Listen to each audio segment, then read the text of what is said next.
Good morning, good morning.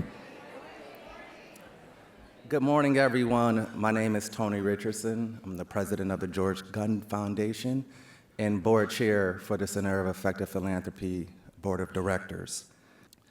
I also have the privilege of introducing our next speaker, Felicia Wong, who will set the stage for the plenary this morning, Philanthropy's Role in Building Strong Institutions for a Changing World. Felicia is a visiting senior fellow at the Freedom Together Foundation, where she leads the organization's progressive vision work. She is also a principal at the Roosevelt Institute, where she previously served as president and CEO. Felicia's own research focuses on post-neoliberal thought. She is particularly interested in building strategies at the intersection of social identity, economics, and culture.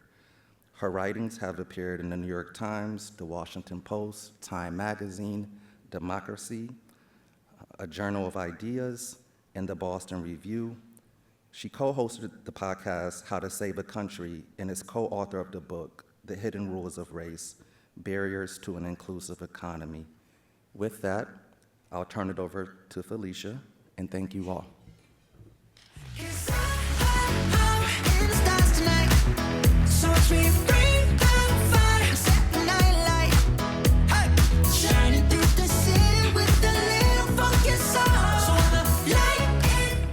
That is awesome walk-on music. Thank you, whoever chose that.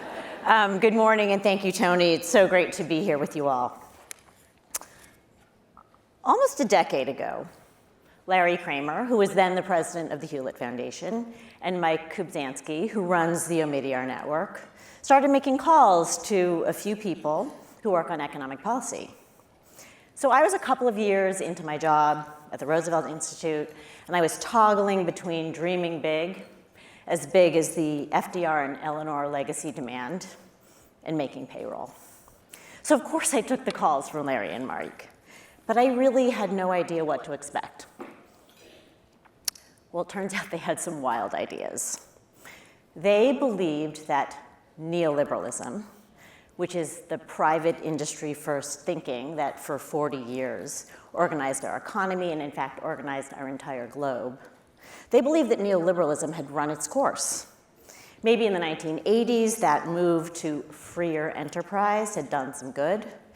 But in the wake of the 2016 election, our default to always defer to private interests, to banks, to investors, to oil and gas companies, this was not so great.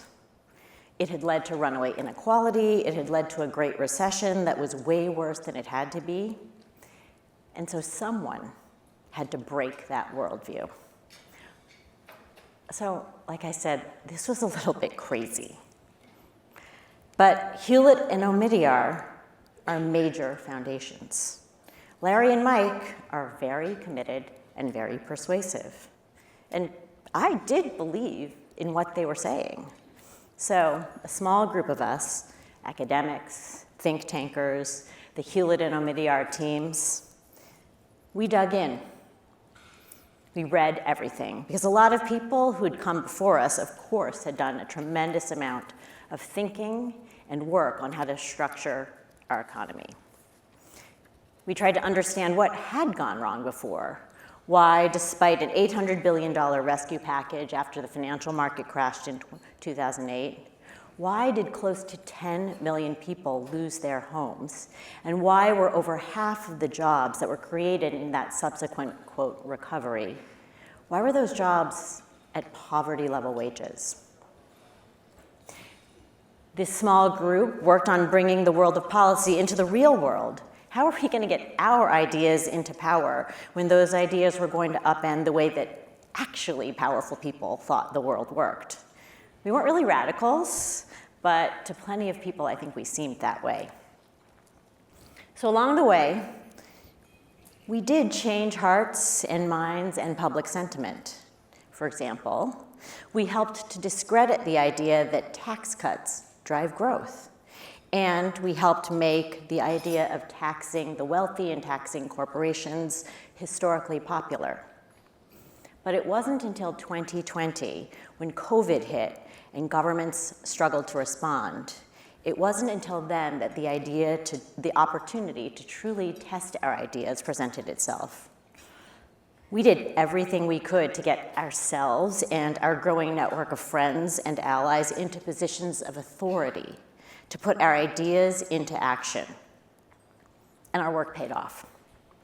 In 2021, after the pandemic hit, and as the world was shutting down, we got calls from senators. What they wanted to know, should we do? And so our little team argued for a stimulus number that felt shocking. Ultimately, we said, and achieved, a $5 trillion federal funds package to keep people from falling through the floor. Now, this was a huge number. It was 5 times bigger than the 2008 era financial crisis rescue package. And we argued that that money should come in all different forms. It should be direct checks to individuals. It should be unemployment insurance. It should be money to families with kids. It should be money to cities and states. It should be money to schools. This is a huge bet. As it turned out, it worked. Because remember, in those first few months of COVID, the American unemployment rate skyrocketed to 15%. This was the most number of Americans who had been out of work in a generation. Farmers were plowing their crops under. But in large part thanks to our determination to go big, millions of Americans kept their homes. They kept their businesses. They kept their jobs. The economy recovered. And by early 2022, employment was actually at record highs. Wages were up, especially for the poorest Americans. And how we structured that relief also mattered. We decided to pay, well, we argued for, somebody else decided, but we argued that we should pay this money out so it would work for families. More money to parents with kids, yes, but we should pay it monthly, not just once a year as a tax refund. We made sure that 90% of kids in the United States, 61 million children, qualified. And as a result, those payments cut child poverty in half. Our ideas for rebalancing public power and private power went beyond the safety net. We actually thought that government should be a market maker. It should take big investment bets on our manufacturing future and in a clean energy economy. And the result, a few years later, was the biggest federal climate investment in history. It was money designed to power and transform our future with solar and wind and an upgraded grid. And that money, I'm very proud to say, went to as many red places as blue. Now, many people contributed to these wins. Nonprofits were real heroes, as folks on the panel said yesterday. But I believe that these successes would not have been possible without the philanthropic vision that Larry and Mike put forward, without their long-term thinking, and without the team that they helped build and nurture. But now, it's 2025. And looking back, I actually have a lot of regrets. Because yes, we swung for the fences, but in some fundamental ways, it was a swing and a miss. Our policy gains, as important as they were, and as proud of them as I remain, our policy gains just did not connect with the American people. We all know the story. We're all actually living the story. The American people, struggling with price increases and the kind of uncertainty about paying the bills that keeps you up at night, the American people said no. We don't trust that you're hearing us. We aren't feeling the kind of economic confidence you all keep telling us is there. Bidenomics became a punchline. Of course, this failure of trust started long before. It has many causes. I'm not saying that our group was the reason for all of this, but it is true that the successes for working Americans that we policy people fought so hard for, those just fell flat. And today we are more distrustful than ever. We don't trust government. We don't trust the news. We don't trust each other. So today, the question for all of us in this room is, What is the new approach that we can bring to the American project? Each of us as philanthropists has a role here. So take the story, we're going to go back in history now. Take the story of the Radical Fund, which many of you may have seen in John Fabian Witt's new book by that name. It's just out. He also had a Times piece on it just a few weeks ago. So Witt tells the story of Citibank heir Charles Garland, who was a 21-year-old romantic. Garland decided at the height of the Gilded Age in 1922 that he didn't want his $1 million inheritance. So instead, he used the money, which is about $18 million today. It's a lot, but it's not that much comparatively, right? But he used that money to start the American Fund for Public Service, and he wanted to invest in radical ideas. Free speech, racial equality, power for workers. This was, and I quote, "a gamble in human nature. It would question, if need be, private property itself." The Garland Fund gave to all kinds of startups. It gave to the then new NAACP, gave to lefty publishers. Their first grant was to dissident coal miners in West Virginia. And in the end, the fund's perhaps greatest success was in supporting a new model, the industrial union, which was going to bring workers together instead of dividing them by task or occupation. The fund financed a labor college, it trained union organizers, and it built up a movement that would go on to confront Big Steel and ultimately demand a seat at the table as an equal partner to big business. This was how philanthropy of that era stocked the shelves with ideas that informed FDR's brain trust and laid the groundwork for the New Deal's political and cultural transformation. So they met their moment. How are we going to do the same? Now look, I know this feels really daunting now. We heard yesterday that so many of us and so many of our grantees feel under siege. The threat feels existential. Someone yesterday was quoted as saying, "There is no viable win." And many of us who work in civil society feel like underdogs. But underdogs can win. As my new boss, Freedom Together President Deepak Bhargava says. Now, to win, we need to be real about our strategies because we are going to face all kinds of constraints. I know we have a lot of resources in this room, but we are never going to win because we have more money. Never. Instead, we need creativity and we need experimentation. In 1932, when American unemployment was at 25%, and when Franklin Roosevelt was facing down authoritarianism at home and abroad, he campaigned for president by saying, "The country needs, and unless I mistake its temper, the country demands bold, persistent experimentation. It is common sense to take a method and try it.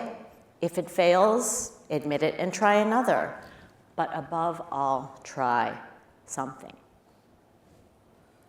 We need enthusiasm, Roosevelt said. We need imagination, the ability to face facts, even unpleasant ones, bravely. We need the courage of the young. Yours is not the task of making your way in the world, but the task of remaking the world that you will find before you. Now, underdog strategy, as Deepak often reminds us, requires moral clarity. It requires values, not as a litmus test, but as a North Star in the fog. So let's talk a little bit about values. I'll be honest. I sometimes tune out when I hear about organizational values statements, and I just joined Freedom Together, so I'm learning about our values. Freedom Together has 3 core values that I find really striking and really useful, especially in combination. They are rigor, courage, and community. First, rigor. Especially in tough times, rigor is indispensable.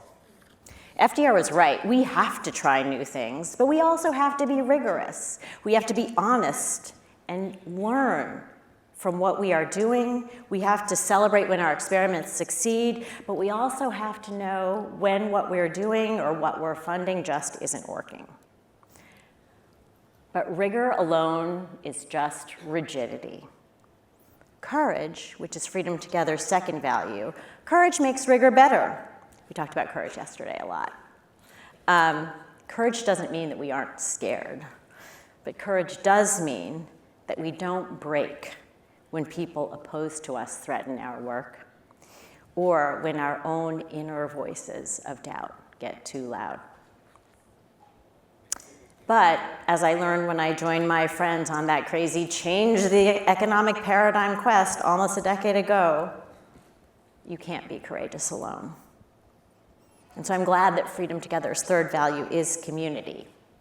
Unite in advance, that's smart strategy. Someone said yesterday that courage is contagious, and that's true. You know, it's a lot easier to be brave when you're standing shoulder to shoulder with people you know.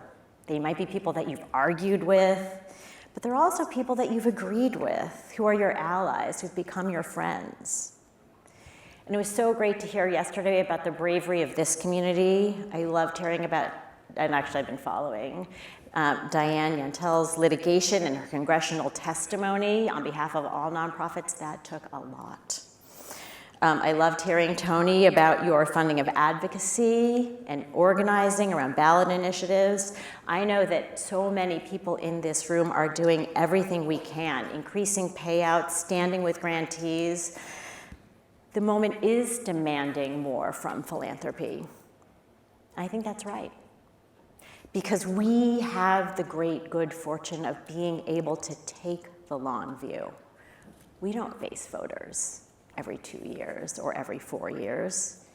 We are on the side of the table that doesn't have to worry every single month about making payroll. And so today, the American project needs both defense and offense. Defense against the threats of cynicism and even nihilism, against what FDR warned would be our greatest threat, the paralysis of fear itself. We also need offense. We need forward motion. For me, forward motion means a renewed effort to take our collective wealth and make it work better for the over 100 million Americans who cannot rent an apartment, who cannot buy a home, who cannot afford health care. Because make no mistake, we do have enough resources and enough ingenuity to make sure that our economy and our democracy work for millions more people than it does today. And forward motion for me also means taking a run at what we failed at a few years ago, even with all those policy wins. Now it is imperative to listen better to our fellow Americans, to show that government, city government, state government, national government, will in fact earn people's trust, that there is a vision for the good life in our country, that there is an America that each and every one of us can afford and can enjoy. So that is my forward motion. Each of you have your own. So now it's time to get to work. That's why I'm so thrilled to be in conversation today with my fellow panelists, Peter, Angelique, Priscilla, and Grace, and with you all. Thank you so much.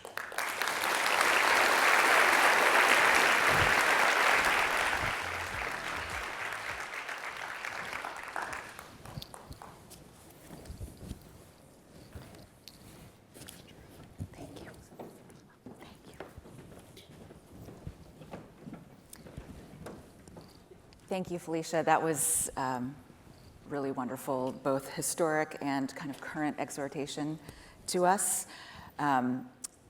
Today's election day in a lot of America, and what a timely time to be having this conversation. And I feel very honored for the folks on this stage. So let me introduce now, first, Peter Lawhorn, who's president and CEO of the Conrad N. Hilton Foundation, based here in the LA region. The foundation supports Catholic sisters, early childhood development, foster youth, homelessness, opportunity youth, refugees, and safe water. Really looking forward to hearing from Peter. Next, we have Angelique Power, who is president and CEO of the Skillman Foundation, based in Detroit, Michigan. And Skillman's focus is people-powered education for the future of Detroit's youth. And last but not least, Priscilla Enriquez is president and CEO of the James B. McClatchy Foundation, whose work is focused on California's Central Valley, specifically in education and active civic participation. They have a goal of sunsetting by 2030, and the foundation describes that as a sunrise over the region. So I wanted to start first by asking each of you, what does it mean for your foundation to build or rebuild trust in institutions and support the American project right now? Peter, I'll start with you. Thanks, Grace. And Felicia, that was awesome. Thank you. Let me start macro and about the American project, but I think to use a somewhat surprisingly controversial term, it's also the global project. We're a funder that funds half of our grant making internationally, and I think these things apply as well. 3 legs to this stool for me. The first is basically the rule book, what is right and the use of power. We talked about that a lot yesterday, and I think that is well laid out. I think there are 2 other legs to this stool that we need to talk about here. The first is a social compact. We're a service funding organization, and for decades there has been a compact between government and nonprofits about helping those who are the most vulnerable in our society. And it is values-led, but it also depends on the perception of skill and competence at both levels. It's massively government-funded, we heard that yesterday, but also massively implemented by nonprofits. That model is really, it's not just that people have a current liquidity crisis, but that model is under question and threat. And I think we need to be looking at what is the model going forward, and how do we get the best collaboration between government and nonprofits. I think the third leg is also really important, and that's social cohesion. That's trust in our country. And I think that we need to spend more time on this. We need to put more philanthropic effort and attention on this.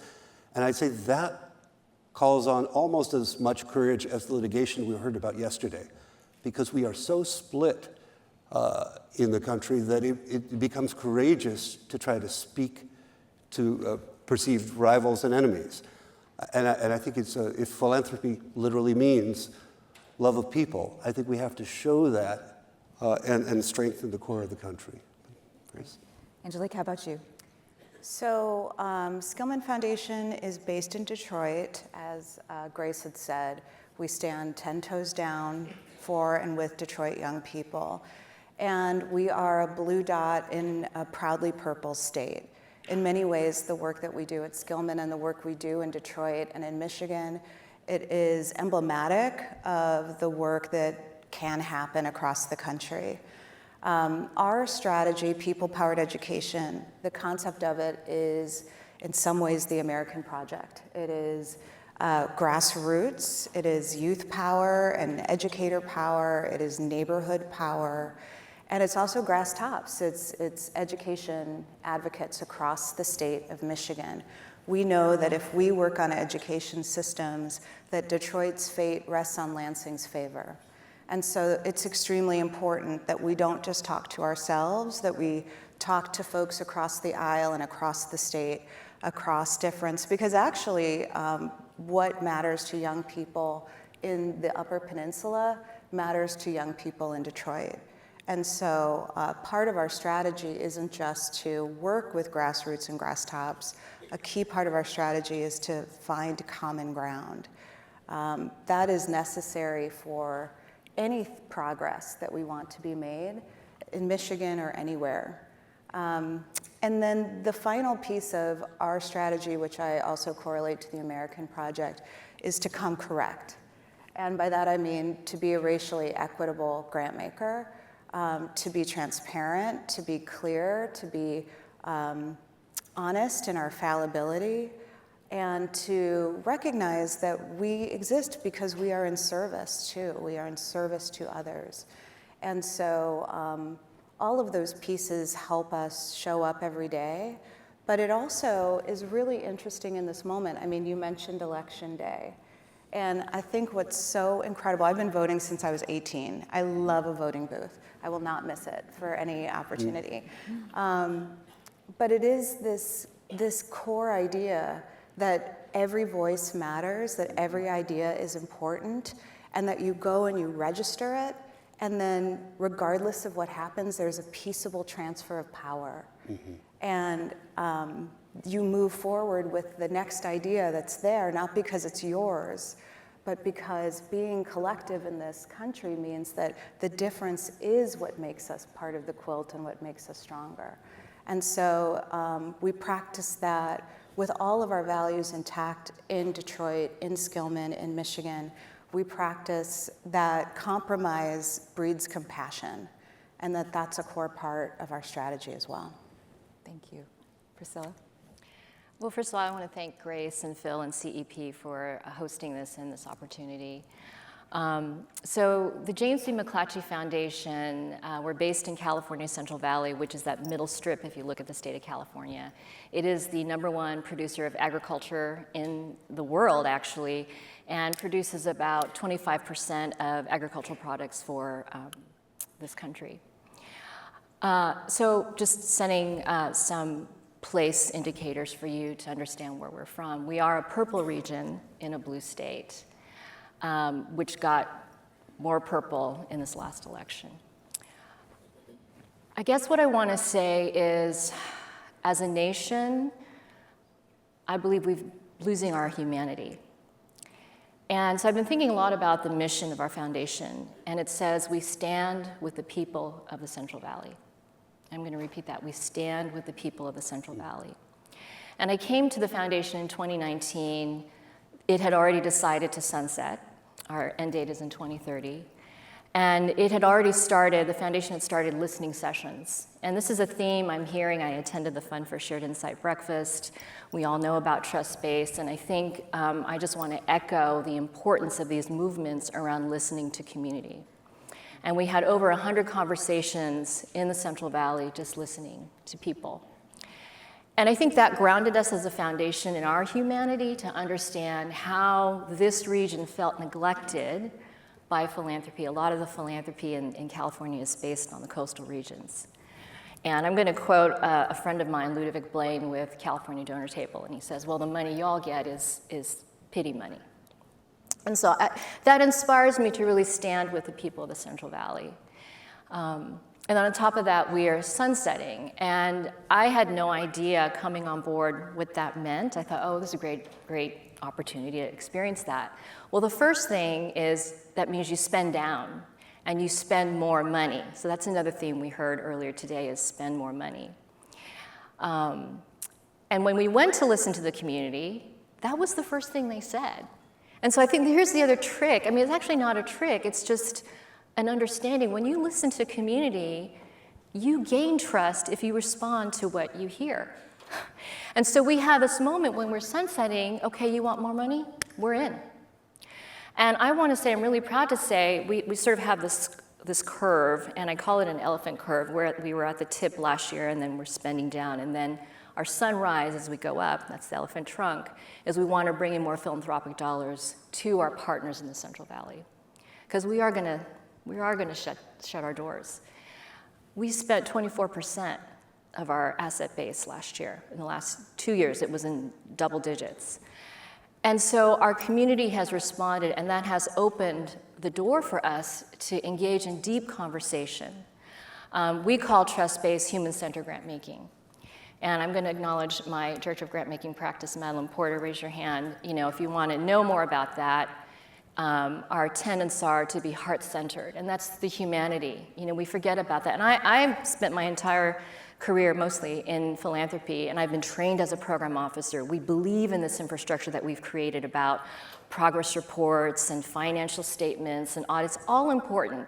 But suddenly that leads your decision versus listening and being heart-centered to your colleague who, I think Tony said, someone cried in his office the other day, right? Exposing their vulnerability. And I think it's really vulnerable as funders to listen in that way too, and to cry along with and actually feel. I think for many of us, we bury our emotions in this sector. So heart-centered, we co-create.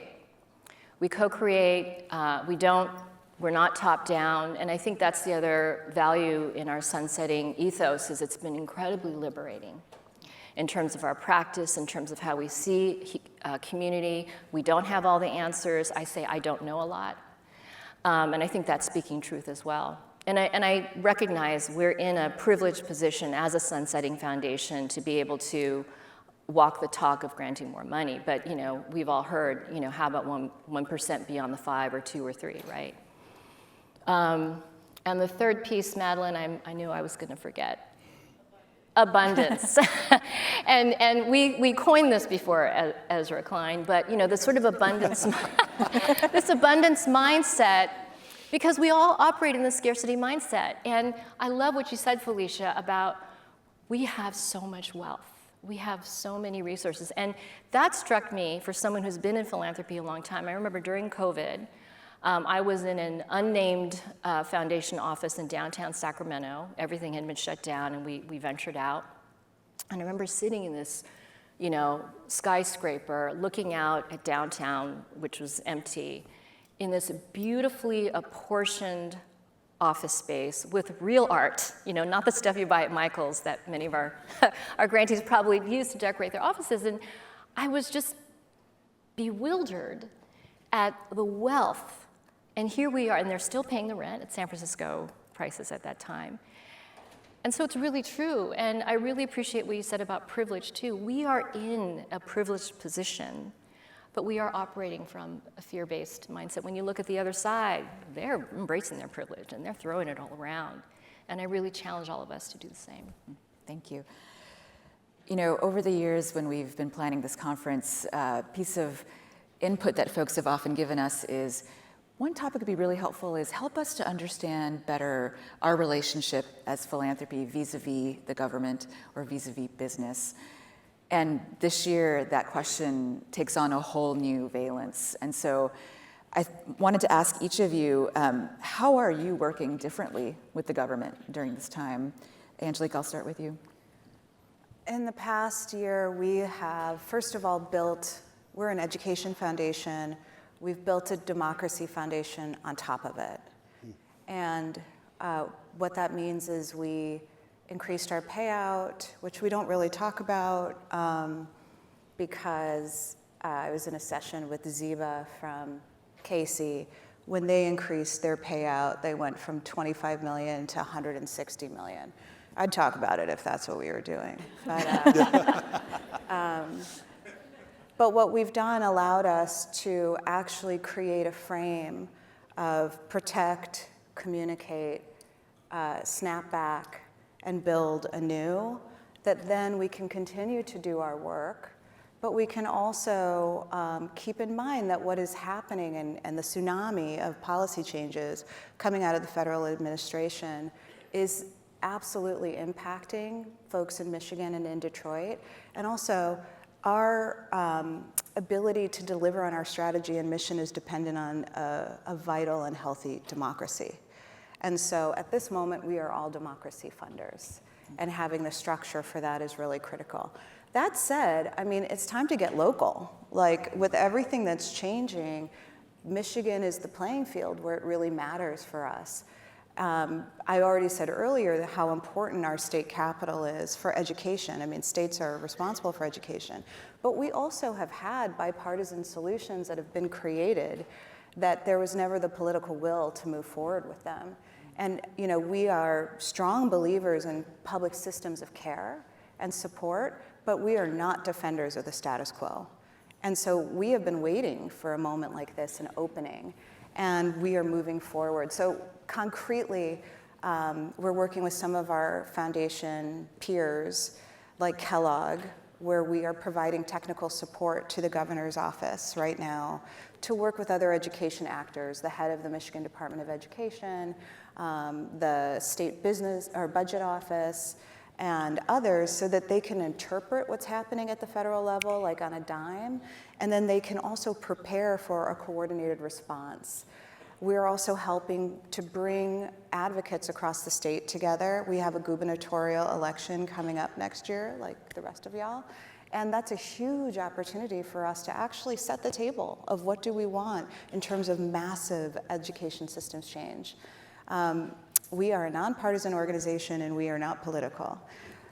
And I have to mention that in this proudly purple state, a state budget just came through. It was late, but it just came through. It is the most profound and wonderful education state budget that has ever been passed in Michigan by a blue Democratic governor in a purple state, and it is bipartisan. There is more support per pupil than there's ever been for public school students. 9 out of 10 students in Michigan are in public schools.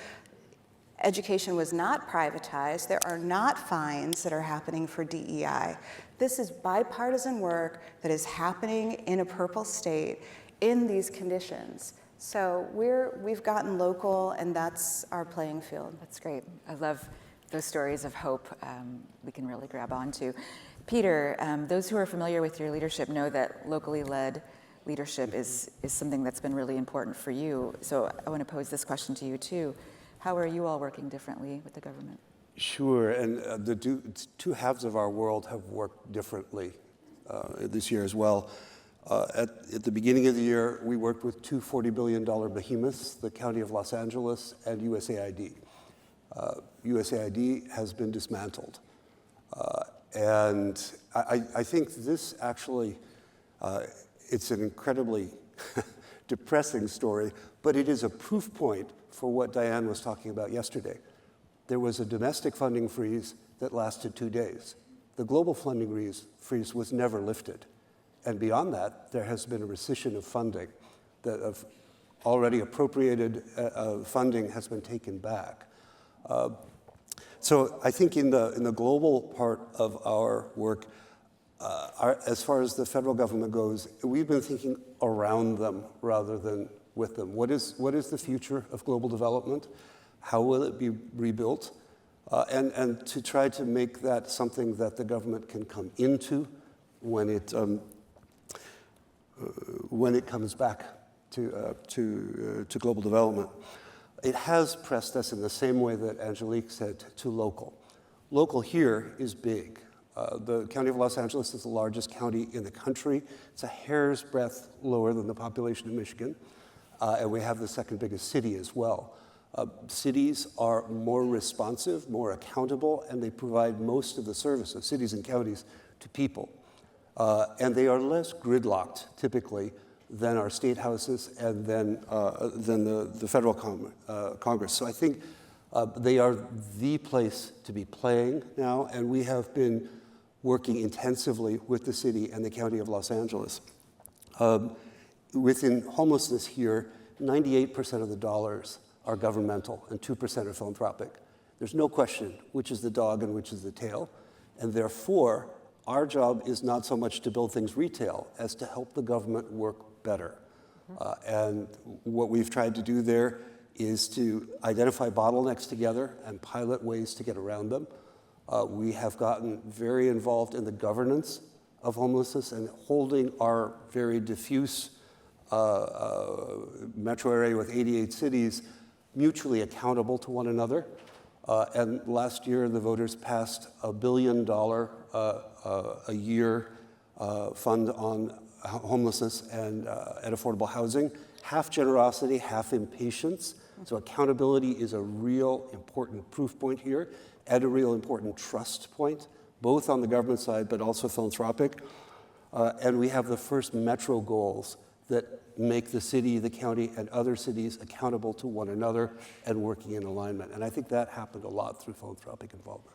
I am channeling some thinking that might be in the room of, well, I work at a family foundation.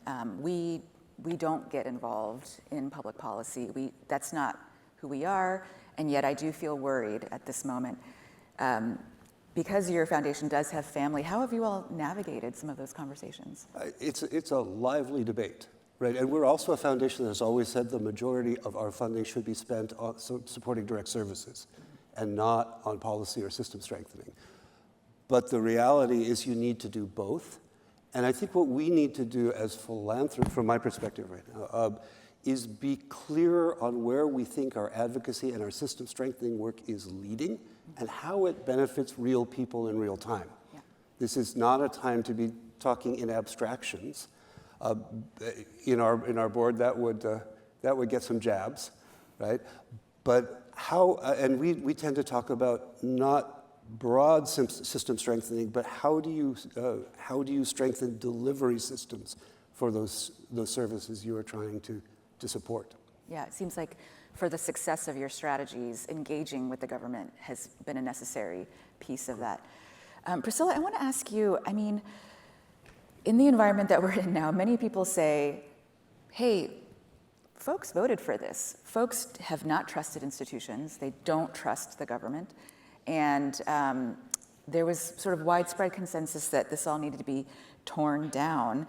And I'm curious, given where the foundation is in the Central Valley, what has that been like for you in terms of the way that the foundation works differently with the government now? It's interesting, being in the Valley, as I said, it's a purple region. It's also very rural. I mentioned ag. The power structure there does not look like the vast majority of the multiracial population in the Central Valley. So we've sort of existed in that space already. Many of our communities have experienced so much harm, and the nonprofit sector there is very thin. When I talk about philanthropy and investing in the Central Valley, in rural areas other than coastal areas, when you talk about advocacy in government, there's a whole infrastructure behind that. It's not like you can say, well, I'm just going to cold call the governor and push policy. When you have nonprofits like we do in the Valley, where they're just clamoring for basic needs to be met, and especially even more so now, and when in their own regions the philanthropic structure is not very strong, it's hard for them to have agency and show up at a board of supervisors meeting or city council meeting or school board meeting. So we're focused a lot on building that infrastructure, and part of that is there's no magic formula. It's just brass tacks, is providing multi-year funding, so folks don't have to be in the survival mindset.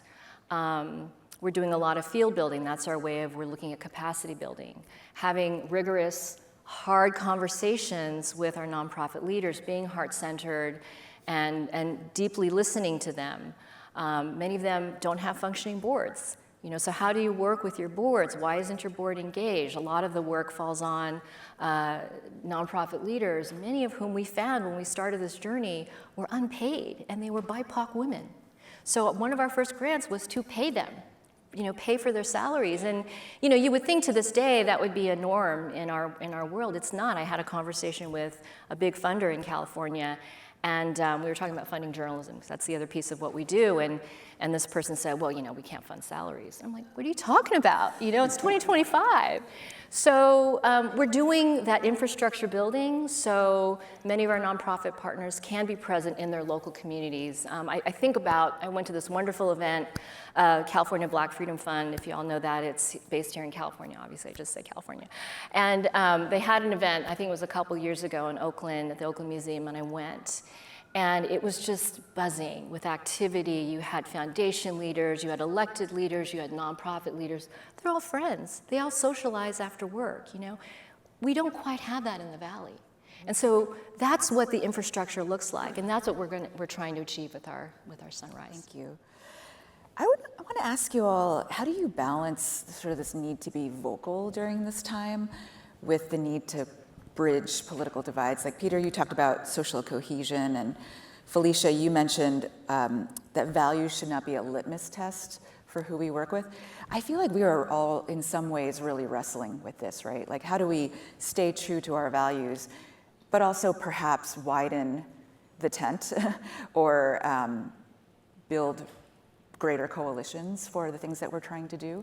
And so Would love to hear your thoughts on that, and Felicia, you can jump in as well. Where do you all land in that tension, and what advice do you have for us? Angelique, you want to start? We have basically built a communication and data firm inside of Skillman this year. The tension of how do you talk to people and boil what's happening down to common ground and common sense, that is a guiding principle.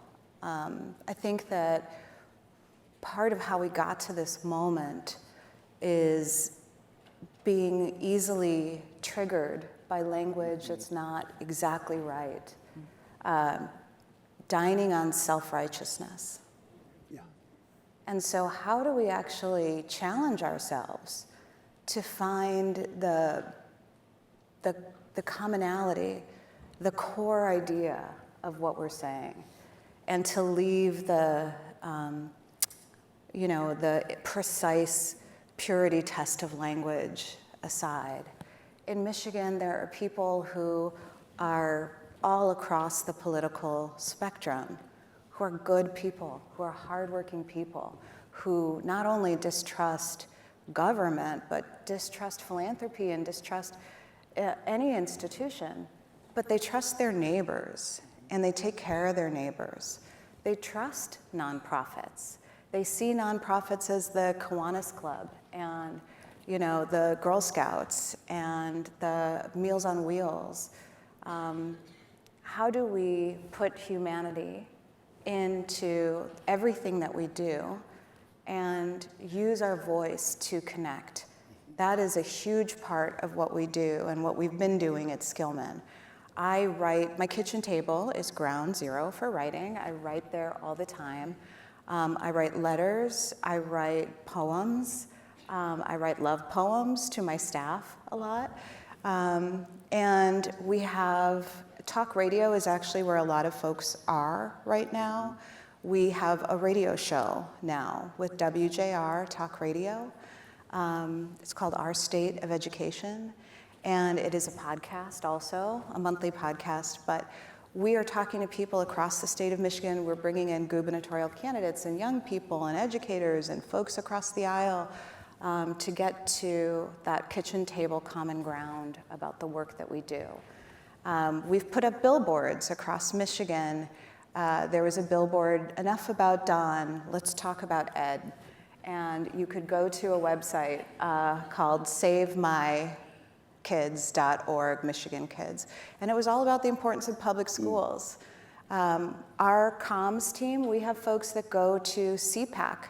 They go to conservative conversations that are happening around schools, not to sit, as like a mole, but really to find out, like, what is that common ground? What is the conversation? The work that we do, that young people and that educators and parents and families and after-school providers should know about policy and be on the front line, that's the same thing that folks are saying in different, parts of the political spectrum. And so how do we use everything we have, our voice and otherwise, to create a long bridge and then to populate it with as many different people as possible. Thank you. Did you want to jump in? Yeah, I really love that, Angelique, because I think that deeply what is understanding what is motivating people, no matter whether you're at CPAC or at a much more progressive gathering, that is just critical. One of the things that we have at Freedom Together, which is a famously progressive foundation, but we have a whole practice called Bridging and Belonging. It is about, and this is a sort of corny statement, but nonetheless very important, it is about building a bigger we. That is essential, again, if any of us are going to win. One of the things that I think has brought our country to this knife's edge is the fact that we are constantly 51-49. And also, of course, 80% of Americans trust almost nothing these days. So those two, that's all bad. I think that this effort to build a bigger we, which for Freedom Together is about bringing together Catholics, evangelicals, Muslims, Jews, and their pastors, their imams, to bring to bring people together, often in real life. That's the other thing we haven't talked about is I'm sure Ezra will talk about this at lunch, but the absolutely toxic nature of trying to conduct most of our relationships mediated by screens. But I do think that this effort to build a bigger we, I actually believe that's quite progressive. And there's almost always something that you can find if you are in real life, if you are working on something with somebody else, even if they voted for somebody that you didn't vote for in the last election. So cynics among us may say, we tried that, and look where it's gotten us. But did we try that? Yeah. Well, I mean, there's been a lot of bridging and efforts around all of that. I would love to hear, it's like, I feel like your story was so powerful, Felicia, of just like all that work that went into, the COVID relief and all of that, and yet sometimes some things just don't kind of turn out the way that we expect, or they don't quite land. I'm curious, like, speak to the cynics in the room, any one of you all. I mean, we said we cannot afford to be nihilistic. We said that yesterday, but there are some of us, we are in dark places around, we've been in these bridging conversations for a long time. Peter? Well, yeah. I mean, that's the nature of our democracy, right? Yes. And, we happen to have the good luck or misfortune to be in a very tenuous time, but this will always be part of the American project. There's a Lebanese philosopher, Amin Maalouf, who says that the parts of your identity, and we all have multiple ones, but the parts of your identity that are being attacked are the ones that you will emphasize and the ones that you will put out there. Right now, we're being baited. Right now, we are being forcefully poked, right? And there needs to be strong response to that, but there also needs to be a holding back and a maturity and saying, what you are saying we are not. But we are part of what holds the nation together. And I think part of that responsibility is to venture out of our safe deep blue and light blue situations and really invest in understanding how other people are speaking. In Michigan, you walk out your front door and you have to do that. And I think that makes you a model for us, right? Often we're sorted so deeply that it requires effort. And I would suggest that I don't think philanthropy has made enough effort in this. There are a number of us this year who are part of the UIA have made individual pilgrimages to the Philanthropy Roundtable. And we make small grants. And we say, okay, now we've reached out to the other side. That's a very superficial transactional way of interacting, right? And right now, I think the strongest threat to philanthropy as part of the polity is that there is there is a very weak center-right in philanthropy. And the more that we can do to help that piece grow and interact with us, I think it will be good for us in the long run. Oh, sorry. Can I just? Priscilla? Yeah, I think to answer your question, I'm going to say what I've been saying. I don't know. This sort of bridging, the middle conversation. It's really hard. And I'm going to say it. The other side's just making shit up, right? And how do you respond to that? I mean, you just sort of have to face the reality of what you're hearing. And I think for all of us in philanthropy, and this is what grounds me, right now our history is being erased. And so for us in the Central Valley, we're very centered upon our history as a region full of immigrants. You look at the turn of the century of the history of the Central Valley, people from Armenia, Mexico, Guatemala, India, Slovakia, Ireland, the Philippines, Japan, China, they all came to the valley to work on the land. And our system of government extracted that labor to produce all the agriculture and the food that we all enjoy today. That history is being erased writ large all over the country. And I think for us, in terms of voice and point of view, I feel grounded. I feel satisfied in knowing that I have that history of the Valley, and that is speaking truth to power of the experience that people in the Valley are living right now. And that's the same in Michigan and LA and any other part, any rural part of this country. And so I believe in trying to unite, and I'm having difficulty saying this, just this term bridging, and even with that I'm trying to figure out what that really means, is when you hear this outlandish stuff, how do you respond? You can't just ignore it. You kind of have to acknowledge it, right? And the way I'm doing that is understanding my own history of the place in which our foundation serves. Great, Alicia. I'll just say, now I understand what you mean, that we've been doing a lot of bridging. Fair and true. But I believe that none of this bridging will really make a difference unless we also get to the material and economic root of our divisions.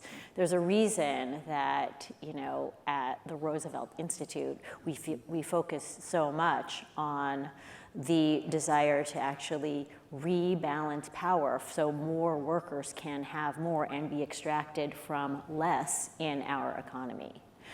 There is a reason I told the story of the Radical Fund, which was about, even questioning the nature of private property. I'm not advocating for that at this moment in history, but I am saying that these bridging conversations can be well-meaning and well-intentioned, and often maybe even bring you a new friend, bring you new relationships, but they're not going to seriously structurally matter until we deal with the unbelievably deep inequalities that are currently baked into both the national and the global economy.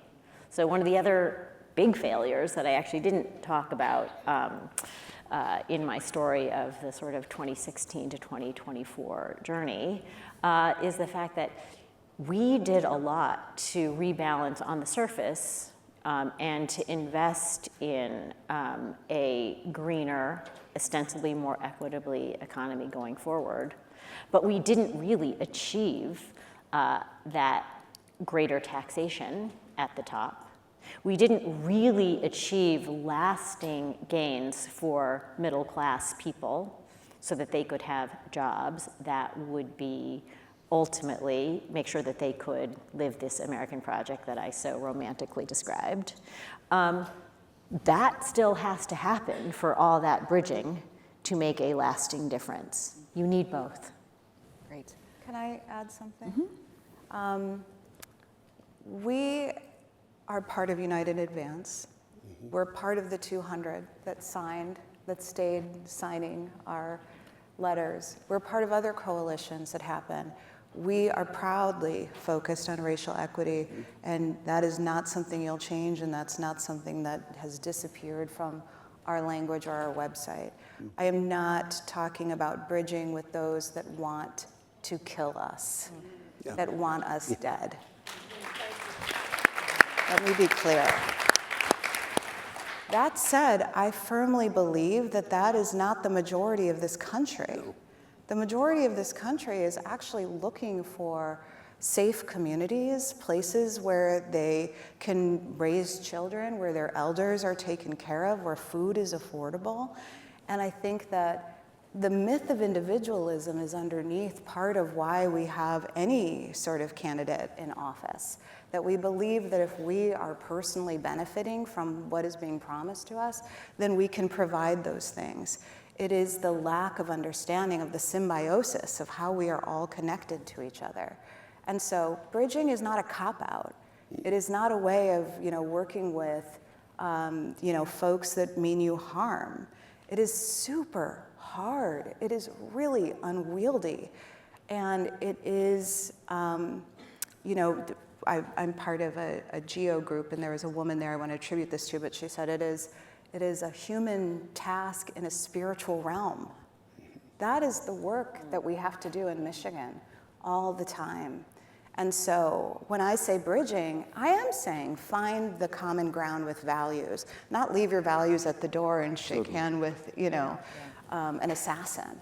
But that, I think, is not weakness. I think it's strength. Mm-hmm. Such a good reminder. I want to open it up now to Q&A from the audience. And I will have a final question for the group, for the panel. But raise your hand, and a member of the CP staff will come and hold the mic for you. So if any questions you want to ask? And forgive me if I can't see through the bright lights. None. Right, we have a question right here. Wait till someone brings you the mic, yeah.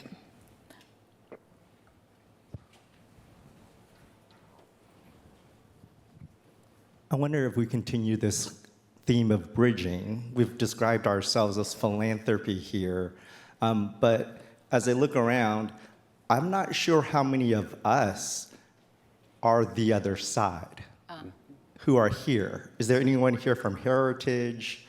Is there anyone, so within philanthropy, I wonder what are we doing to make sure we bridge with the other side of philanthropy? Anyone want Well, to take that one?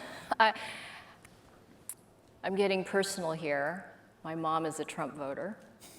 She is a Korean immigrant. My dad's from the Philippines. We are an immigrant family. And hard workers, first to go to college. All she ever talked about was that I went to Berkeley, but never knew what I did for a living. And those conversations, you talk about bridging in your own family. I think that was Con. Is that Con? I had to go to therapy. And what the therapist told me was, your mom doesn't feel validated.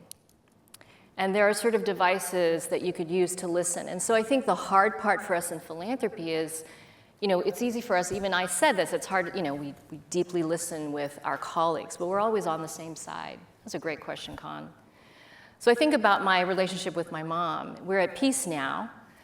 I don't challenge her, but I find ways to validate what she's saying to me. I don't necessarily agree. And so I think that's sort of an art that just takes time. But that's the only way I can answer your question, Con. Unite in Advance does have a subsection that does work across philanthropy. And in Michigan, I convene the foundation presidents quarterly. We meet every other week to talk federal updates. There are many in that group. There are 25 of us local foundation presidents. And Regina from CMF is here, thank you. But there are many who are from the other side, who have trustees who are very supportive of what's happening right now. And what we collectively do is figure out how to support our communities, what are ways that we can move forward, what are the things we agree upon. But we're even making lists of folks inside of Michigan that we can start to do one-on-one coalition building with. Like the Cardinal, there's a new Cardinal in Detroit that I haven't met yet, who seems super cool. He said, the church is a sanctuary, and even though that order was put out that churches and schools and hospitals were going to be places where ICE could come and grab individuals, the Cardinal, said, no, that is not happening. And we have a great sports team, Detroit Lions, going to win the Super Bowl, as you guys know. But our coach is so well regarded. So we're really asking ourselves, business leaders and faith leaders and athletic superheroes, who can we actually link arms with outside of even philanthropy? Great. Take one more here. Here in the front.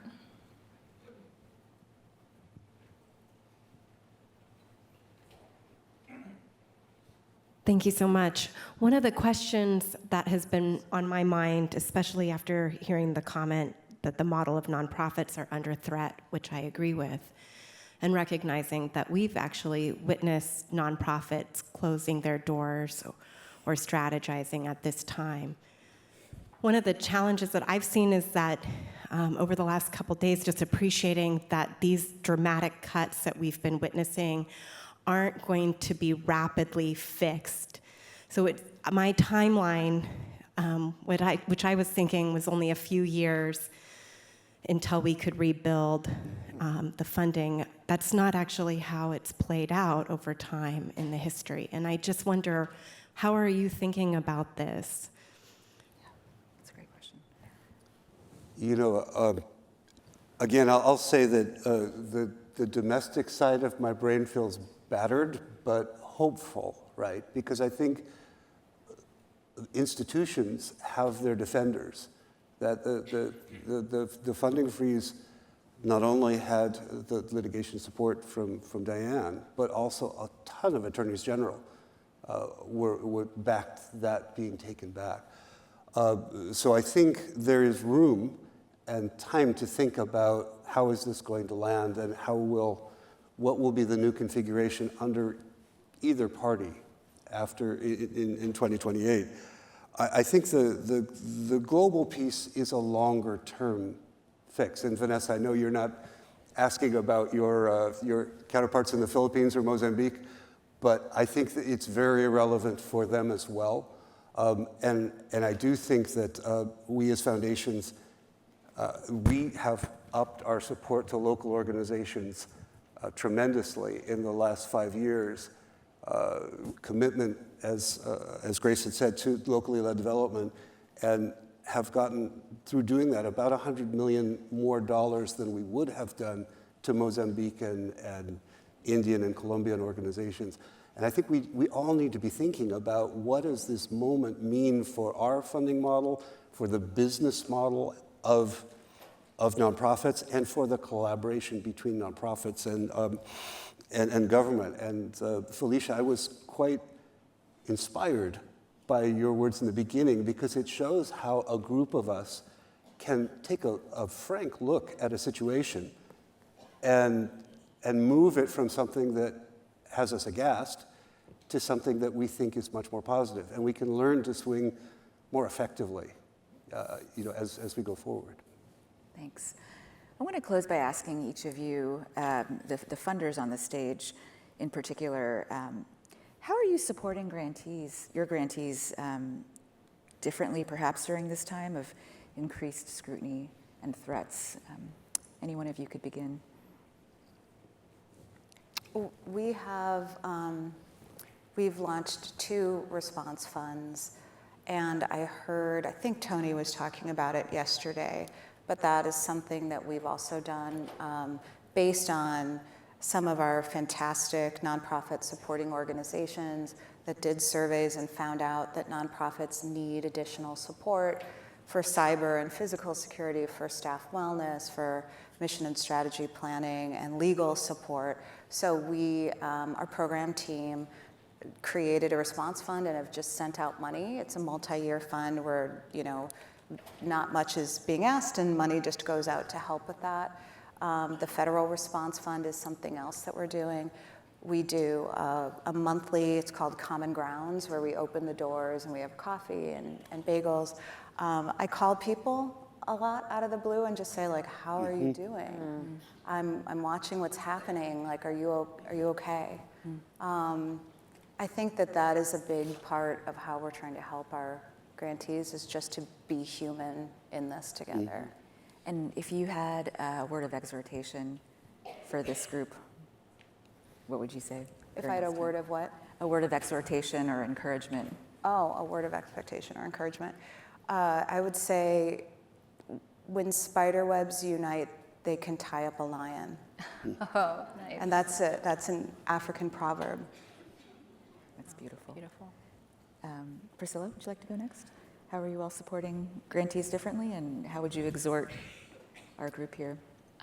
Same. We've done responsive funds. We've partnered with other foundations and have done pooled funds. And of course, in our sunrising movement, we're giving much more than the 5%. Listening, having conversations with grantee partners. Same with the phone calls. One thing about the Valley is we have the 2 or I think 3 of the largest ICE detention centers in the southern portion of the Valley.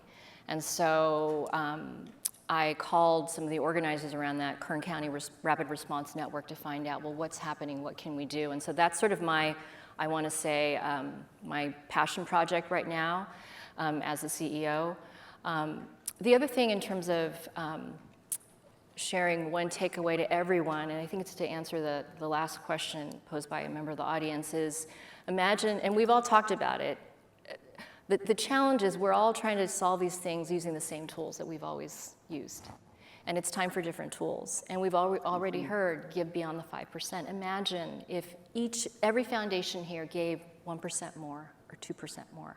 I think that's the job of the CEO right now in this moment, to bridge with your board and have those conversations to increase your payout. Thank you. Peter? Certainly, the same sorts of efforts in terms of assistance and in terms of solidarity. And a lot of time discussing with partners. I think, what we all need to do is to figure out how does the future look, and how do we help shape it in the way that we would like, and how do we deal with the things that are not shaped in the way we would like. One thing I would say, in addition to the question of how much money foundations put out, remember, one of our great advantages is time. We have a longer attention frame than business, than government, even than the nonprofits that we serve. And so if we can be thinking about what are the next moves down the chessboard and talking about that with partners, I think that's really, really important. And those conversations won't be easy, but they will set us all up for a better situation. My exhortation would be, think about that last slide that Alicia showed us yesterday, and the gap between our own self-perception and the way that grantees were perceiving us, and the fact that that didn't used to exist. So if we're having all these calls, I think they are making everybody feel better, or they are an expression of shared responsibility, but they aren't sinking in the way that we want, or we may not be hearing what they need to be saying. So I would just take that back with us when we Thank you. leave. And Felicia, hearing everything that's been said, I'd love to give you the last word. Any exhortation for us, in addition to your wonderful talk? I think you're absolutely right, Peter, about the time horizon. To one of the questions, this is a generational project. It's about building deeper trust, which we all know in our own lives takes years and sometimes decades.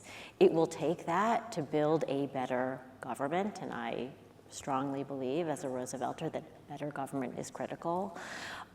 And only foundations have the kind of time horizon. That is the greatest luxury, probably more than money. And so do it yourself and bring along the next generation of people to do it after you. Thank you. Please join me in thanking the panel. Thank you.